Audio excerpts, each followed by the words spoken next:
Okay, try to find what I'm doing poorly in this segment of a solve.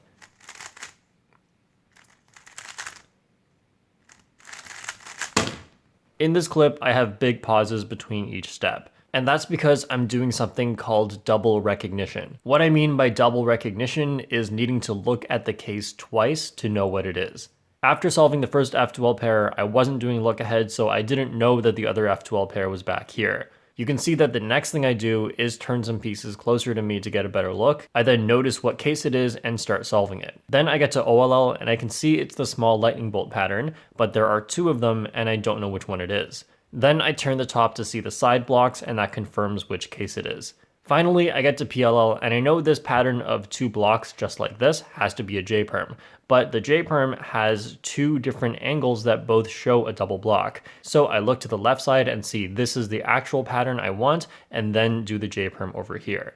It can be very hard to notice that you do double recognition. You may just think that sometimes you take longer than usual to recognize and you don't really think about why. Let's start with the OLL example. So from here, I said it could be one of two OLLs, but obviously it has to be the one that matches this yellow sticker here. But when you first learn this OLL, you usually learn that there's the lightning bolt and then there's either two blocks on the side or one block in the other case. For OLL, at any time, you can only see two sides and the top unless you use extra time to look to another side. This means the most basic block recognition works if you saw it from here, or from here, or from here, but not from here.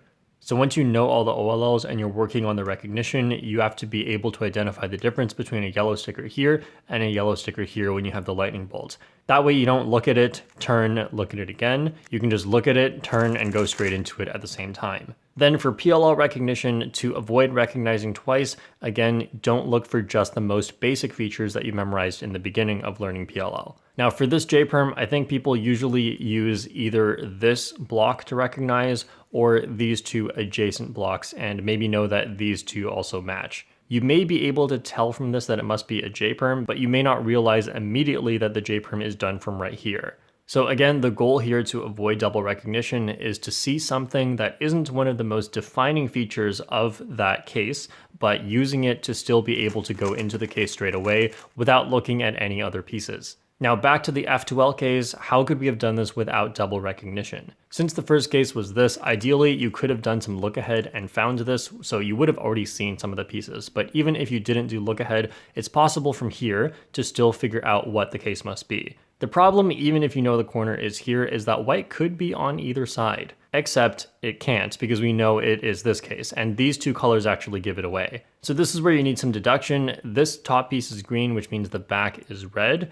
And if the white of this corner was on the side, then that would mean that this would be a pair you could just insert this way. So therefore, white's not on top, it's not on the side, and it has to be on the back. Now, in a speed solve, when you're making split-second decisions, do I expect anyone to think about all that instead of just looking at it again?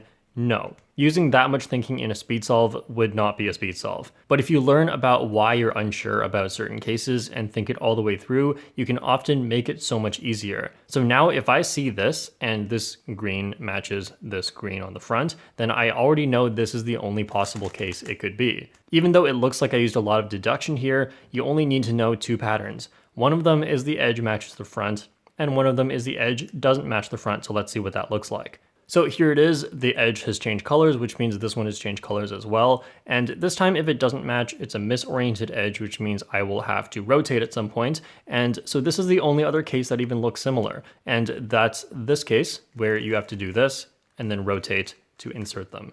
There's no way that during a speed solve, I should be able to figure out that this or the flipped color case, which case they are. But if I do this in a slow solve and really drill it into my head, then I'll know for fast solves that I don't actually have to look at all these colors. If I know they're back here and the colors don't match, I immediately know which case it could be. When it comes to double recognition hindering your solves, of course, those are not the only cases. And here on screen are a bunch of other cases that I commonly see people use double recognition for. Now, to fix a very subtle problem in your solves like this may just require you to start paying attention to it and pick up on more patterns. But if you need to concretely learn these things, then learn just a few at once, as it's hard to learn many of these at the same time. And what I mean by learn these cases is you should already know them, but make sure you know how to recognize them in different ways that you may see it. Thanks for watching, and I'll see you all next time.